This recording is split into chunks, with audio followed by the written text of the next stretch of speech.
Creiamo questa occasione per i giovani proprio per poterli mettere in contatto col mondo, anche con qualche difficoltà ancora legata al nostro collegamento viario. Un'opportunità per i giovani e tutto il territorio della Val Fontana Buona. La partecipazione al concorso di idee Liguria Crea Imprese, la cui presentazione ha fatto tappa all'Ascito Cuneo di Calvari a San Colombano Certenoli, è senza dubbio una possibilità che viene data a chi ha un'idea nel cassetto e vuole adesso provare a svilupparla.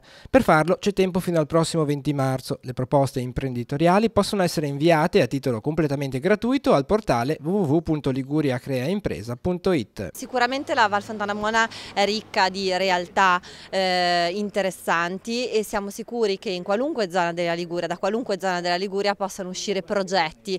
Non si tratta di start-up, quindi con un progetto già in essere, si tratta di idee imprenditoriali, quindi perché no anche dalla Fontana Buona come da qualunque altro entroterra e altra vallata dell'entroterra ligure possono uscire progetti e idee imprenditoriali, quindi siamo venuti oggi qui ospiti per presentare l'iniziativa, convinti che possano arrivare progetti interessanti magari per la categoria food e tourism, ma sicuramente non ci limitiamo alle possibilità di avere progetti anche nelle altre due categorie che sono ambiente e blue economy.